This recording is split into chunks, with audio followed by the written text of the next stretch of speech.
ভারত চাচ্ছে শেখ হাসিনা বাংলাদেশে ফেরত আসতে পারেন, যাতে উনি রাজনীতি না করলেও এক ধরনের ক্ষমতা বলয় যাতে উনার চারিদিকে আস্তে আস্তে তৈরি হতে পারে। এটা হচ্ছে গিয়ে ভারতের বলছেন যে ভারত এটা চাচ্ছে। ভারত এটা চাচ্ছে। ভারত তো শেখ হাসিনাকে গিলতে পারছে না। হ্যাঁ বলেন, তাহলে তাকে কিভাবে প্রত্যর্পণ করবে ভারত? এইখানেই প্রত্যর্পণের ব্যাপারই তো। এমনিতে যদি স্বাভাবিক প্রত্যর্পণ হতো তাহলে তো উনাকে প্লেনে করে আনা হবে, এনে উনাকে এয়ারপোর্ট থেকে উনাকে কোর্টে জেলে নিয়ে যাওয়া হবে বা কোর্ট নিয়ে যাবে, পুলিশ নিয়ে যাবে। কারণ ওনার বিরুদ্ধে ইতিমধ্যেই আপনার আদেশ, দণ্ডাদেশ হয়ে গেছে, ফাঁসির আদেশ হয়ে গেছে। তাহলে এখন উনাকে নিয়ে যাবে, নিয়ে যাওয়ার পরে কোর্টের সামনে হাজির করবে, কোর্ট তখন উনাকে হয়তো জেলে পাঠাবে। সেটা কোনটা জেল হবে সেটা জেল কর্তৃপক্ষ ঠিক করবে। এই অনেক কিছু আছে, কিন্তু আমার যেটুকু মনে হয় যে ভারত এটা চায় না। ভারত এটুকু বলতে চাচ্ছে যে আনুষ্ঠানিকতার মধ্যে উনাকে রেখে, যতটুকু পারে রেখে উনাকে আবার ক্ষমতা বলয় তৈরি করতে দিতে হবে। আওয়ামী লীগের একটা রাজনীতি এখানে হতে হবে। তার দুটা সমস্যা হচ্ছে, এক হচ্ছে যে তার সাথে অন্যরা যারা ছিল জামাত এবং এনসিপি তারা চায় না। এখানে যদি আওয়ামী লীগের হয় এখানে একটা বিরাট অস্থিতিশীলতা তৈরি হতে পারে। দ্বিতীয়ত হচ্ছে যে আওয়ামী লীগ যদি না করতে পারে আপনার রাজনীতি, তাহলে আওয়ামী লীগের ভোটাররা তো বিএনপিকেই ভোট দিবে। সুতরাং বিএনপির জন্য ওইটাও ভালো। সুতরাং বিএনপি আমার মনে হয় যেটা চাচ্ছে সেটা, দেখেন বিএনপি কিন্তু ভারত সরকারের সাথে বাণিজ্যিক বিষয় কিন্তু কেন মনে হচ্ছে যে আওয়ামী লীগের ভোটাররা বিএনপিকে ভোট দিবে? এখন পর্যন্ত তো তাই বলা হচ্ছে, আমরা গত নির্বাচনে সেটি বলা হচ্ছে, সেই হিসাবে বলছি আমি। আরেকটা জিনিস দেখেন আদানির সাথে বলেন বা অন্যান্য ব্যবসার ব্যাপারে বলেন, বিএনপি কিন্তু সেই ব্যবসায়িক অংশটা কিন্তু ঠিক মতো চালিয়ে যাচ্ছে। অর্থাৎ আমার মনে হয় যেটা বিএনপি চায়, যেটা ডক্টর খলিল রহমান বলছেন না, কিন্তু যেটা মনে হয় যে ব্যবসায়িক ব্যাপারগুলো চলুক, ভারতের সাথে আওয়ামী লীগের প্রত্যর্পণটা না হোক। এই জায়গার একটা ইয়েতে এটা আমার মনে হয় দোলা চলে আছে। শেখ হাসিনার প্রত্যর্পণ হোক বা আওয়ামী লীগের প্রত্যর্পণ না হোক, আওয়ামী লীগের প্রত্যর্পণ না হোক। আওয়ামী লীগের হলেই তো প্রবলেম শুরু হবে আবার। জি, আপনার কাছে আবার রুবেল ভাইয়ের কাছে আসছে। রুবেল ভাই, এই বিষয়টি নিয়ে আপনি আসলে কি দেখছেন যে দুই দেশের মধ্যে সম্পর্কের বরফ গলছে, যেটি বলা হচ্ছে ভারতীয় গণমাধ্যমে, আপনি কি তাই দেখছেন? আসলে অন্যের মানে মুখ থেকে বা অন্যের জিব্বা দিয়ে ঝোলের স্বাদ নেওয়ার মতো অবস্থা আর কি। আমি নিজে টেস্ট করতে পারলাম না। আমার নিজের সংবাদ মাধ্যম, আমার নিজের গণমাধ্যম, আমার নিজের সরকার আমাকে তো একটা অন্ধকারে রেখে দিচ্ছে। এখন ওই দেশের, ওই প্রতিবেশীর, ওদের দেশের পত্রিকায় আমারে বলতেছে এটা খুব ভালো। হ্যাঁ, আমি এখন ভাবতেছি আমার মনে হয় ভালো। হ্যাঁ, এখন লবণ চাকতেছি ওর মুখ দিয়ে। কি করবো, আমাদের দেশের মিডিয়াতে যে খবরগুলো আছে সেগুলো তো আমরা জানি সবাই।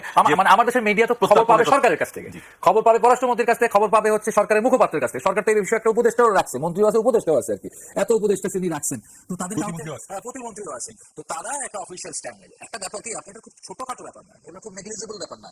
রয়ের চিফ এরকম একটা সিচুয়েশনে, হ্যাঁ, এরকম হচ্ছে যেখানে হচ্ছে ভারত বাংলাদেশ সম্পর্ক, ভারতও বলে খুব ভালো না, বাংলাদেশ বলতে পারে যে ভালো না বা ভালো হচ্ছে। হ্যাঁ, এখন ভিসা বন্ধ করে রাখছিল ভারত, ঠিক আছে, শুধু ভিসাই বন্ধ রাখছিল। আপনি দেখেন আমরা ওদের দেশ থেকে কিনি জিনিসপত্র, আমাদের কিনতে বাধ্য হচ্ছি আমরা। হ্যাঁ, আলু, পেঁয়াজ, চাল ইত্যাদি কিনতেছি, ওদের থেকে জিনিস আসতেছে আমাদের দেশে। হ্যাঁ, ইন সাম এক্সটেন্ট গরু আসতেছে, কিছু কাঁচামরিচ আসে, কিন্তু আপনার অনেক পণ্য ভারতে যাইতো। হ্যাঁ, এই যে মেঘালয় যেত, আমার এক বন্ধু তো বললো শিলংয়ে গিয়ে ছোট দোকানে, মুদির দোকানে বাংলাদেশের একটা কোম্পানির প্রোডাক্ট সে খুঁজে পায় আর কি। চানাচুর কিনতে গেলে বাংলাদেশি চানাচুর পায়, বাংলাদেশি বিস্কিট পায়। সেগুলো এখন আর পাওয়া যায় না, সেগুলো এখন আর ভারতে ঢোকে না। ভারতের মাটি ব্যবহার করে নেপালে আমাদের প্রোডাক্ট যেত, ভারতের মাটি ব্যবহার করে আমাদের প্রোডাক্ট ভুটান যেত, এখনো যেতে পারে না। মানে বন্ধটা আমাদের, আর ওদেরটা কিন্তু ওপেন, ঠিক আছে। এখন তারা তো আবার মানে ভিসাটা খুলছে আর কি। তো ইত্যাদি ইত্যাদি মিলিয়ে যে জায়গাটা, সেটা খুব একটা মানে সুখকর ব্যাপার না, মানে খুব বন্ধুত্বপূর্ণ ব্যাপার না। বন্ধুত্বপূর্ণ ব্যাপার যদি না হয়, তখন রয়ের চিফ কেন বাংলাদেশে? এই প্রশ্নের উত্তর কি? ঠিক আছে, উত্তর চাওয়ার ব্যাপার আছে। এত ঘটনা, অনেক ঘটনার পিছনে আমরা স্পেকুলেশন বলেন বা থিওরি দাঁড় করাই যে এটা রয়ের ব্যাপার, এটা রয়ের ব্যাপার। অফিসিয়াল ট্যুর ছিল, হ্যাঁ, হতে পারে অফিসিয়াল, কিসের অফিসিয়াল ট্যুর তো যাক না, সে আরো অনেক দেশ পৃথিবীর যায় না রয়ের চিফ, ঠিক আছে, বাংলাদেশে কেন, ব্যাপারটা কি ছিল? এবং এরকম অফিসিয়াল ট্যুর মানে কি ধরনের অফিসিয়াল ট্যুর, অফিসিয়াল ট্যুর মানে কি, ঠিক আছে, এটা আমাদের একটু জানার বিষয় আছে বাংলাদেশের জনগণ। যখন এটা আমরা জানবো না, আবার আমরা কোনোদিন একটা ইন্ডিয়ান পত্রিকা থেকে জানতে হবে পড়ে, ও এই কারণে আসছিল, আচ্ছা, মানে আমি আমার অভিভাবকের কাছ থেকে, আমার অথরিটির কাছ থেকে জানবো না, ইন্ডিয়ান পত্রিকা, ও বুঝতে পারছি এই কারণে আসছে, আচ্ছা।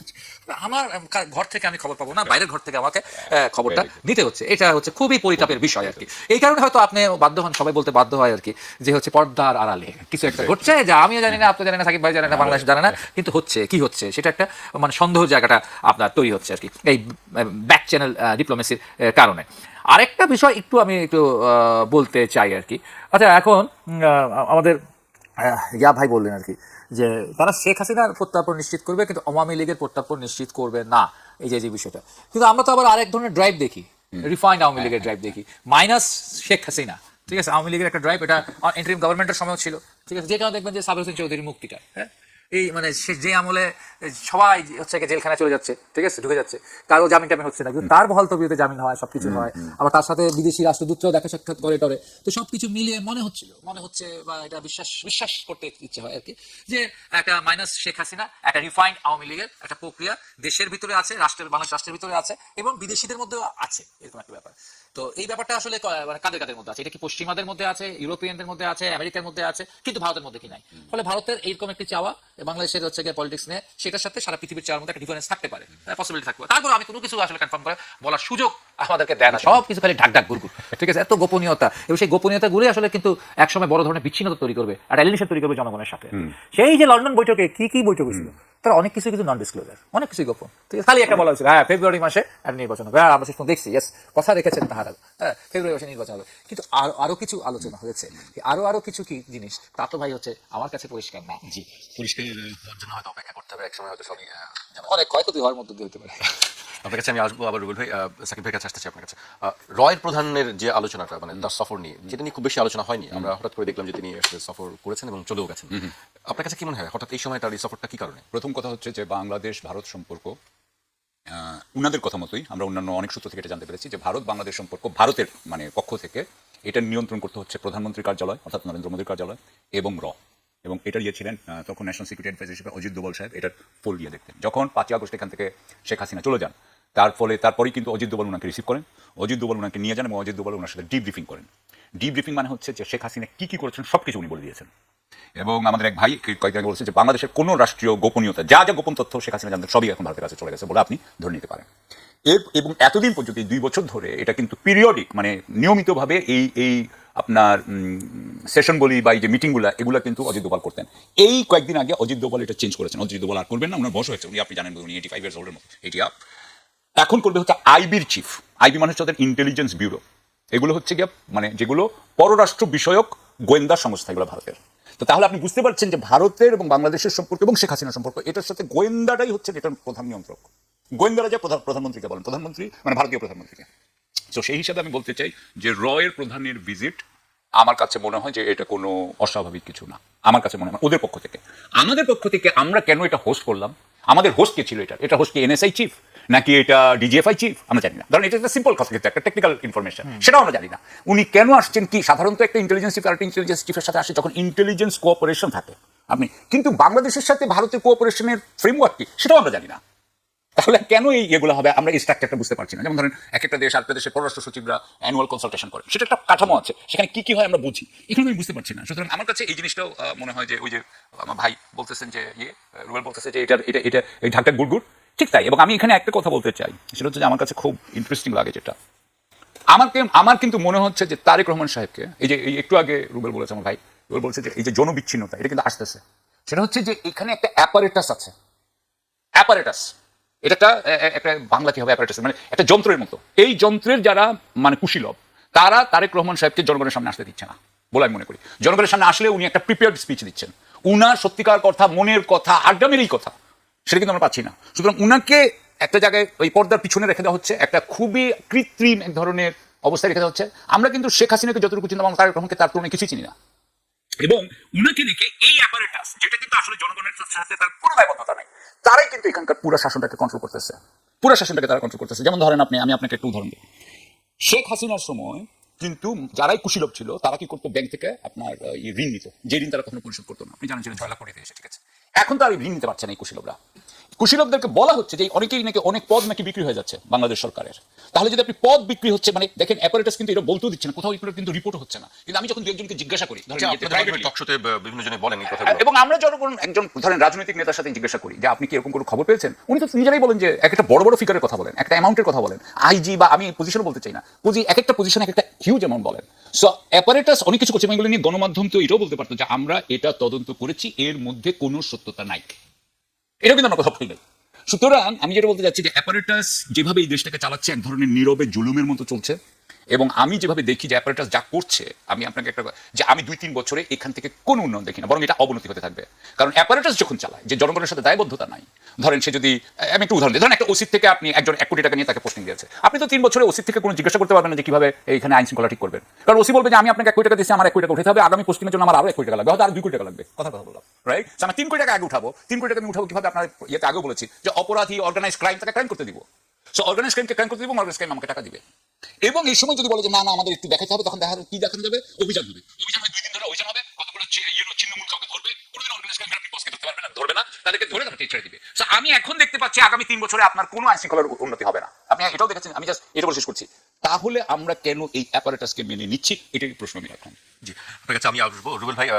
কালকে আমরা আরেকটি বক্তব্য দেখেছি যে ব্রিক্স সম্মেলনে ভারতে যাওয়ার ব্যাপারে এখনো কোনো সিদ্ধান্ত হয়নি, যেটি পররাষ্ট্রমন্ত্রী বলেছেন। আপনার কাছে কি মনে হয় সম্মেলনে বাংলাদেশের যাওয়া উচিত কি উচিত না? ব্রিক্স না বিমস এটা নিয়ে দুটি আছে, দুটোই, দুটি আছে, বিমস্টেক এবং ব্রিক্স দুটি আছে। এর মধ্যে বিমস্টেকে হচ্ছে সভাপতিত্ব করবার কথা। ওখানে শুধু বাংলাদেশের প্রধানমন্ত্রী হিসেবে তারা এরকম যাবে না, ওখানে কিন্তু চেয়ারপারসন হিসেবে তাকে যাওয়ার কথা আছে আর কি।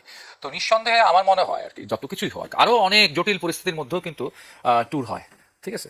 ব্যাপারটা একটু দেখবেন যে বাংলাদেশের স্বাধীনতার পর ওআইসি কনফারেন্স পাকিস্তানের মাটিতে, ঠিক আছে, সেখানে কিন্তু বঙ্গবন্ধু শেখ মুজিবুর রহমান গিয়েছিলেন মাত্র কয়েকদিন আগে, যুদ্ধ করে স্বাধীন হয়ে এসে পরও আবার হচ্ছে গিয়ে পাকিস্তানে গেছেন, এবং সেটার ব্যাপারে কিন্তু এই ভারতের অনেক চক্ষুরাঙ্গানি ছিল, অনেক কেন যাচ্ছ, কেন ওয়াইসির মেম্বার হচ্ছে, ঠিক আছে, এগুলো নিয়ে অনেক রকম ব্যাপার ছিল, কিন্তু সে এই সমস্ত চাপকে সে ইয়া করে দিয়েছে, শুধু ভারতকে নিয়ে সে চলবে না, এরকম একটা ব্যাপার তার ছিল আর কি হয়তো। তো একেবারে যুদ্ধ ইয়ার মধ্যেও কিন্তু আমরা দেখি যে হচ্ছে যাওয়া আসার ব্যাপারটা থাকে আর কি। তো তো সেরকম একটা, আর এখানে তো হচ্ছে ব্যাপারটা অতটা না, এটা একটা স্নায়ুবিক ব্যাপার। তো সেই ক্ষেত্রে আমার মনে হয় যে হচ্ছে যে যাওয়া উচিত, এবং তাতে প্রকাশ করা উচিত, এবং বাংলাদেশকে প্রকাশের বাংলাদেশের কথাটা বলা দরকার, ভারতের জনগণের কাছে বাংলাদেশের কথা বলা দরকার, ঠিক আছে। আপনি দেখেন যে গণ অভ্যুত্থানের পর ভারতের জনগণ বা পৃথিবীর কিছু অংশের মানুষ, ঠিক আছে, যে এই যে গণ অভ্যুত্থানের যে অংশগ্রহণকারী যে জনপরিসর, সেই পরিসরের আসলে জনচিন্তা কি, সেটাকে যেভাবে করে শেখ হাসিনা ব্রিফিং করছে যে এটা হচ্ছে একদম হচ্ছে দক্ষিণপন্থী প্রতিক্রিয়াশীল একটা চিন্তা বা উগ্র ধর্মবাদী একটা চিন্তা থেকে এই অভ্যুত্থান করছে, এইভাবে তারা প্রমাণ করার চেষ্টা করছে, এখন দেশটা জঙ্গিবাদী দেশ হয়ে যাচ্ছে। এই যে বাংলাদেশকে যে প্রেজেন্টেশন করছেন, তার অল্টারনেট বাংলাদেশের যে আসল যে বিষয়টি, সেই অভ্যুত্থানের জনপরিসরের যে জনচিন্তা, সেটাকে তার প্রকাশ করা দরকার। একেবারে বিমস থেকে গিয়ে শুধুমাত্র বিজনেস নিয়ে কথা বলতে হবে, ব্রিক্স থেকে শুধুমাত্র বিজনেস নিয়ে কথা বলতে হবে, ওখানে তো অনেক পলিটিক্যাল কথাবার্তা হয়, ঠিক আছে, ওখানে অনেক দেশের বাইলেটারালও আলোচনা হয়, অনেক বাইলেটারাল আলোচনা হয় আর কি। তো সেইভাবে করে আমার মনে হয় যে মানে ডিপ্লোম্যাটিক্যালি যদি একটা আপার হ্যান্ডে যেতে হয় বাংলাদেশের, ঠিক আছে, সবকিছু মিলে, কারণ মানুষ এখন বিরাট বড় একটা জিও পলিটিক্যাল ফাঁদের মধ্যে আছে, আপনাদের এখানে আলাপ হয়েছে এই ব্যাপার নিয়ে, এই ফাঁদ থেকে যদি বাংলাদেশকে বের আসতে হয়, সত্যিকার অর্থে স্মার্টলি এটাকে ডিল করতে হয়, তাহলে আমার মনে হচ্ছে রাগ করে থাকা যাবে না, এখানে অফেন্ডে যেতে হবে। এবং অফেন্ড মানে হচ্ছে যে শুধু নেতিবাচক বক্তৃতা খোঁচাখুচি, এটা অফেন্ড না, অফেন্ড মানে ডিপ্লোম্যাটিক অফেন্ডে যেতে হবে, ডিপ্লোম্যাটিক নর্মস মেনটেন করে। সাকিব ভাই, ডিপ্লোম্যাটিক নর্মস মেনটেন করে আসলে বাংলাদেশের কি করা উচিত? আমি এখানে যেটা বলতে চাচ্ছিলাম, এখানে তো যেটা দেখতে পাচ্ছি ব্রিক্স সামিট হতে যাচ্ছে নিউ দিল্লিতে সেপ্টেম্বর 12-13, কিন্তু সেখানে আমাদের প্রধানমন্ত্রীকে এটা ব্রিক্সে যেটা হচ্ছে এটা আউটরিচ সেশন, মানে তারা অন্যান্য মেম্বারের বাইরে অন্যদের সাথে আলোচনা করছে, তাদের সাথে যোগাযোগ করার চেষ্টা করছে। এখানে বাংলাদেশ মেম্বার না, বাংলাদেশের প্রাইম মিনিস্টারকে দেওয়া হয়েছে কারণ উনি বর্তমানে বিমস্টেকের চেয়ার। এখানে ব্রিক্সে আমরা ইয়ে করছি, বিমস্টেকের চেয়ার হিসেবে ওনাকে আমন্ত্রণটা জানানো হয়েছে, ওনাকে কিন্তু বাংলাদেশের প্রধানমন্ত্রী হিসেবে আমন্ত্রণটা জানানো হয় নাই। এখন ওনাকে বিমস্টেকের প্রধান হিসেবে ওনাকে জানানো হয়েছে।